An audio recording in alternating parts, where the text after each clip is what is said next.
যে সমস্ত বন্ধুরা 2026 সালে মাধ্যমিক পরীক্ষায় বসতে চলেছো তাদের জন্য আমি আজ অত্যন্ত গুরুত্বপূর্ণ ভিডিও নিয়ে হাজির হয়েছি। দেখো, ইংরেজি বিষয়ক যে সাজেশন 2026 সালে কোন কোন বিষয়ে আমাদের জোর দিয়ে পড়তে হবে, তাহলে আমরা ইজিলি কিন্তু মোর দ্যান 90% মার্কস ক্যারি করতে পারবো। তো চলো কথা না বাড়িয়ে কিন্তু এক এক করে দেখে নেওয়া যাক। দেখো 90% মার্কস তোলা কিন্তু অত্যন্ত সোজা যদি আমরা স্মার্ট ট্রেডিং করি, তাহলে শুধু পড়লেই হবে না, গতানুগতিকভাবে যদি পড়ে যাই তাহলে কিন্তু মার্কস সেইভাবে কিন্তু আমাদের উঠবে না বা তুলতে পারবো না। যদি আমরা স্মার্ট ট্রেডিং করি, একটু যদি টেকনিক ফলো করি, তাহলে কিন্তু মোর দ্যান 90% কিন্তু ইজিলি তোলা সম্ভব। তো চলো দেখে নেওয়া যাক। আমাদের কি করতে হবে, দেখো ট্রেন্ড ফলো করতে হবে। দেখো কি বলছে, what we need to do is to follow the trend. দেখো ট্রেন্ড কিন্তু ফলো করতে হবে। যদি দেখো সমুদ্রে যেতে হয় তাহলে কিন্তু যে কোনো নদী কিন্তু ফলো করতে হবে, ঠিক আছে। দেখো নদী কিন্তু সমুদ্রকে ঠিক পড়ে যাবে, তো দেখবা তুমি সমুদ্র পেয়ে গেছো। ঠিক তেমনইভাবে কোশ্চেন ফলো করতে হবে। দেখো কি বলছে, have a look at the trend. দেখো ট্রেন্ডটা দেখো কিরকম ট্রেন্ড। দেখো প্রত্যেক 5 বছর অন্তর অন্তর কিন্তু কোশ্চেন কিন্তু রিপিট করছে, ঠিক আছে। যে টপিক থেকে দেখছে সেই টপিকটা কিন্তু রিপিট করছে। আমরা প্রত্যেকেই জানি, দেখো প্রোজে কিন্তু 12 মার্কস থাকে, ঠিক আছে। প্রোজে 12 মার্কস থাকে। দেখো এই প্রোজের মধ্যে দেখো 2020 সালে এবং 2025 সালে অর্থাৎ এবছর দেখো দ্য ক্যাট কিন্তু চলে এসেছে, ঠিক আছে। দেখো 5 বছর অন্তর অন্তর কোশ্চেন দেখো রিপিট করেছে, ঠিক আছে। দেখো তাহলে আমাদের কি করতে হবে, আওয়ার রান অ্যাওয়ে কাইট। দেখো এইটা কিন্তু আমাদের জন্য অর্থাৎ 2026 সালের জন্য কিন্তু অত্যন্ত গুরুত্বপূর্ণ হতে চলেছে। দেখো 2026 সালের জন্য আওয়ার রান অ্যাওয়ে কাইট, যেটা 2017-তে এসেছে এবং 2022-এ চলে এসেছে, ঠিক আছে। এটা কিন্তু 2026-এর জন্য অত্যন্ত গুরুত্বপূর্ণ। তাহলে দেখো আমরা দা ক্যাটটাকে বাদ দিয়ে বাকি এই যে তিনটে রয়েছে এই তিনটাকে কিন্তু আমরা পড়বো, ঠিক আছে। তার থেকে দেখো আমরা আওয়ার রান অ্যাওয়ে কাইটটা কিন্তু একটু বেশি জোর দিয়ে পড়বো, অত্যন্ত গুরুত্বের সঙ্গে পড়বো। অত্যন্ত গুরুত্বের সঙ্গে বলতে চাইছি এই কারণেই, দেখো তোমাদের কিন্তু প্রতিটা লাইন বাই লাইন কিন্তু অত্যন্ত খুঁটে খুঁটে পড়তে হবে আওয়ার রান অ্যাওয়ে কাইট। দেখো আমার রান অ্যাওয়ে কাইট থেকে 2026 সালে কোশ্চেন আসছে, তুমি চোখ বন্ধ করে একদম নিশ্চিত থাকো। দেখো নেক্সট বলছে, দেখো পোয়েম। দেখো পোয়েমের মধ্যে থাকে কি, টোটাল 8 মার্কসের থাকে, ঠিক আছে। দেখো এবার 2025 সালের জন্য কিন্তু ইম্পর্টেন্ট ছিল দ্য স্নেল, কিন্তু যেহেতু এই 2025-এ দেয়নি তার জন্য তোমাদের 2026-এ কিন্তু এটা আসছে দ্য স্নেল, ঠিক আছে। 2026 সালে কিন্তু দ্য স্নেল কিন্তু আসছে। দেখো এবার চলে এসেছে সি ফিভার। দেখো 2018-তে দিয়েছিল, 2023-এ দিয়েছিল, 2025-এ দিয়েছে। তাহলে দেখো দ্য স্নেলটা তোমাদের জন্য অত্যন্ত গুরুত্বপূর্ণ হতে চলেছে। অর্থাৎ যে সমস্ত পরীক্ষার্থী 2026 সালে মাধ্যমিক দিতে চলেছো তারা কিন্তু দ্য স্নেল কবিতাটা অত্যন্ত ভালোভাবে পড়ে নেবে, কোশ্চেন অ্যান্সার সহ, অর্থাৎ টেক্সচুয়াল কোশ্চেন অ্যান্সার সহ। আর পড়বে ফেবল, ঠিক আছে, ফেবলটা পড়ে নেবে। আর 4 নম্বরে দেখো মাই ওন ট্রু ফ্যামিলি, যেটা দিয়েছে 2019 সালে এবং 2024 সালে। এই তিনখানা কিন্তু আমরা পড়বো, ঠিক আছে।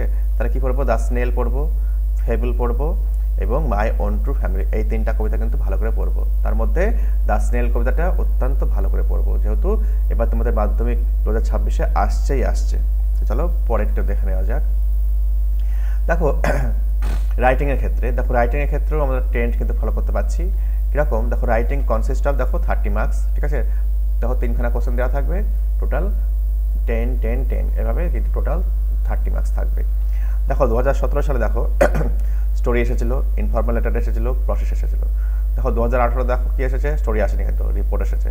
আর দেখো ফর্মাল লেটার এসেছিল, আর এসেছিল বায়োগ্রাফি রাইটিং।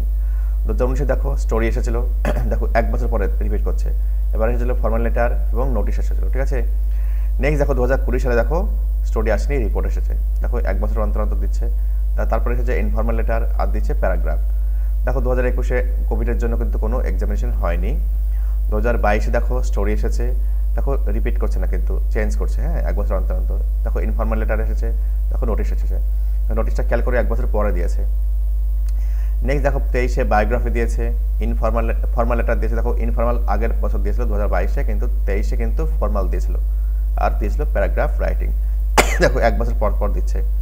নেক্সট দেখো 2024-এ রিপোর্ট এসেছে, ইনফর্মাল লেটার এসেছে। দেখো আগের ইয়ারে এসেছিল ফর্মাল, এবার দেখো ইনফর্মাল দিয়েছে, ঠিক আছে, আর দিয়েছে নোটিশ। 2025-এ গিয়ে এসছে রিপোর্ট এসছে দেখো ফর্মাল লেটার, ঠিক আছে। তোমরা কিন্তু কোশ্চেন দেখেছো হয়তো বা। আর এসেছে প্যারাগ্রাফ রাইটিং। তা তোমাদের জন্য এবার কিন্তু স্টোরি রাইটিং আসছে, অর্থাৎ 2026-এ যে সমস্ত পরীক্ষার্থী বন্ধুরা পরীক্ষা দিতে চলেছো তাদের জন্য স্টোরি কিন্তু আসছে, আর আসছে ইনফর্মাল লেটার, ঠিক আছে, অর্থাৎ ব্যক্তিগত চিঠি, ঠিক আছে। তো বন্ধু বান্ধবীকে যেটা চিঠি লেখো বা আত্মীয় স্বজন যেটা চিঠি লেখো সেই চিঠিটাকে বলছে ব্যক্তিগত চিঠি। আর তোমাদের নোটিশ কিন্তু আসছে, ঠিক আছে। তাহলে দেখো স্টোরি, ইনফর্মাল লেটার আর নোটিশ তোমাদের এবার অর্থাৎ 2026 সালে যে সমস্ত পরীক্ষার্থী বন্ধুরা পরীক্ষা দিতে চলেছো তাদের জন্য আসছে। দেখো এই তিনটে আমরা কিন্তু খুব সুন্দরভাবে রেডি করব। সঙ্গে কিন্তু আরও একটা জিনিস রেডি করব, সেটা হচ্ছে বায়োগ্রাফি রাইটিং। যদিও এই বায়োগ্রাফি রাইটিংয়ের গুরুত্বটা ততটা নেই, দেখো এই বায়োগ্রাফিটা তবুও আমরা একটু করে নেব, ঠিক আছে। তাহলে কী করবো, 2026 সালের জন্য রেডি করব স্টোরি রাইটিং, আর করব ইনফর্মাল লেটার আর নোটিশ রাইটিং। দেখো নোটিশ রাইটিং অত্যন্ত খুব সোজা লেখা, ঠিক আছে।